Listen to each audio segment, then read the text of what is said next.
내온불이 쓸쓸하게 꺼져가는. 자, 고반장이 정다방을 날로 먹기에 만들어본 코너입니다. 신반장의 그때 그 노래. 지금 들으시는 노래는 가수 배호의 영시의 이별입니다. 네온불이 쓸쓸하게 꺼지면 이별 앞에 한없이 울었다. 아니 왜 불이 꺼진다고 이별을 하나요? 계속 만나면 안 되나요? 마저 들어보시죠. 원점으로 돌아가는 영시처럼 사랑아 안녕. 그렇습니다. 이 노래가 나온 1971년도에는 야간 통행금지 정책이 있었습니다. 사이렌이 울리는 자정부터 새벽 4시까지 통행이 금지됐고 걸렸다 하면 경찰서에 밤새 꼼짝없이 있어야 했다고 하죠. 아마 우리 복부장은 아실 텐데 저희 반장들에겐 그저 교과서에서나 본 얘기입니다. 자, 그런데요. 없어진 지 40년 가까이 된 통금을 다시 부활시키려 한 조직이 있습니다. 법적인 권한을 뛰어넘어서 계엄령을 검토하고 실행 계획까지 세운 국군기무사령부입니다. 박근혜 전 대통령 탄핵 심판 당시 기무사는 누군가의 지시로 8페이지짜리 계엄 검토 문건과 67페이지짜리 세부 자료를 만들었습니다. 이 세부 자료 전문이 어젯밤 전격 공개된 건데요. 긴 말 필요 없이 1980년 5월 전두환 신군부의 계엄과 판박이 그 자체입니다. 내가 이제 원래는 사람이 대통령이 됐다 하는 이런 목표가 있어가지고 대통령이 됐으면 내가 이보다 훨씬 더 잘했을 거야. 더 잘했을 텐데, 그 전임 대통령께서 갑작스레 돌아가시고 그 사건을 내가 책임지고 조사를 하고 하다 보니까 그 내가 대통령이 됐어요. 그 7년간 대통령을 했는데 뭐 그런 대로 실패하지 않고 끝난 것을 대단히 감사하게 생각합니다. 이 문건엔 계엄령을 통해서 사실상 군정에 대한 미국 정부의 승인을 받으려는 계획이 담겼습니다. 국방부 장관이 주한 미국 대사를 초청해서 미 본국의 계엄 시행을 인정토록 협조를 구한다는 겁니다. 국회 무력화 계획도 아주 치밀하게 짰습니다. 여야 상관없이 성향을 기준으로 진보 160여 명, 보수 130여 명으로 나눴습니다. 계엄 해제 의결 정족수 150명을 채우면 안 되기 때문에 현행범으로 사법 처리하는 계획도 세웠습니다. 이건 통상적인 계엄 실행 절차를 담은 합동참모본부의 계엄 실무 편람조차에도 나오지 않는 그런 내용입니다. 마지막으로 초월적인 권한으로 국민의 기본권을 제한했습니다.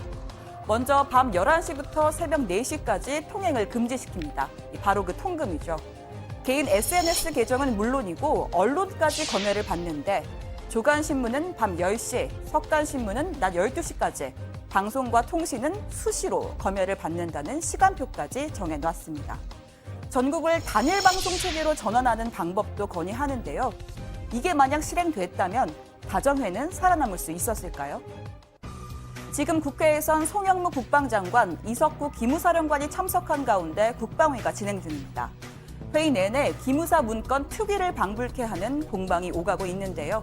여당은 사실상 쿠데타 모의라면서 문건 작성에 윗선을 지목했습니다.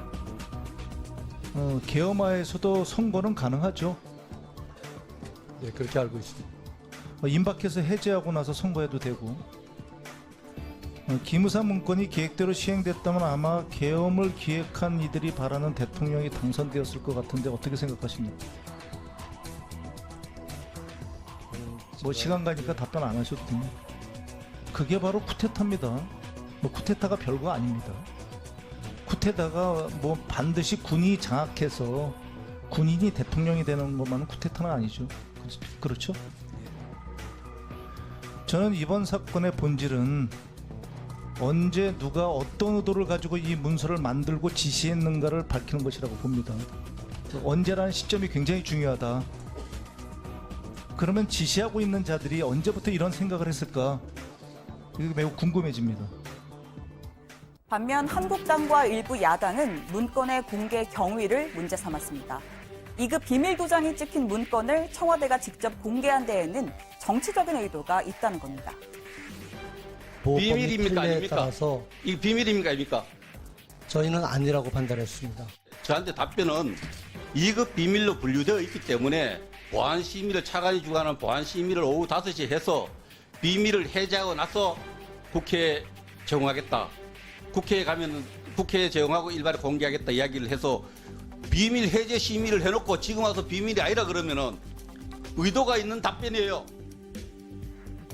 또 화살은 해당 문건의 존재를 알고도 청와대에 늑장 보고를 한 송영무 국방장관에게도 쏠렸습니다. 이석구 기무사령관은 송 장관에게 문건을 보고할 당시 송 장관도 문건의 위중함을 알고 있었다고 말했습니다. 이것이 사안이 중대하기 때문에 이건 어떻게 조처해야 되겠습니다. 라고 장관에게 얘기했는가 안 했는가. 그 사항도 현재 수사 중인 사항이 돼서 무슨 소리 합시다. 네. 그게 무슨 수사 중인가 중요해요. 자, 이 사안이 엄중하기 때문에 장관님 이것은 앞으로 수사를 해야 될 의뢰가 필요가 있고 대통령에게도 보고할 사항입니다. 아니면 이것은 그냥 기초자료로서 만약에 사태에 대비한 것이니까 그냥 보고로 말씀드립니다. 라는 보고를 했냐는 얘기를 하는 거예요. 예, 대단히 중요한 보고라고 얘기했습니다. 어? 대단히 중요한 사항이고 위중한 사항도 당시 다 인지하고 있었습니다. 장관은 뭐라고 대답합니까? 장관이 없으니까 내가 기무사령관에게 얘기하는데 솔직하게 답변해 주세요. 아주 중대한 사안이기 때문에 그래요. 잘못하면 이것 때문에 피비린내 나는 여러분의 선배 후배들이 피비린내는 사건이 터질 가능성이 있기 때문에 그렇습니다. 장관님도 아주 위중한 사항으로 생각하셨습니다. 어제부로 기무사의 계엄령 문건 세월호 관련 의혹을 수사하기 위한 군검 합동수사본부가 출범했습니다. 군의 특수단은 군의 현역, 검찰은 민간인 신분의 예비역을 집중 수사하기로 역할을 나눴는데요. 조현천 전 기무사령관, 한민구 전 국방장관을 비롯해서 박근혜 정부 청와대까지 이른바 윗선들에 대한 수사가 속도를 낼 전망입니다.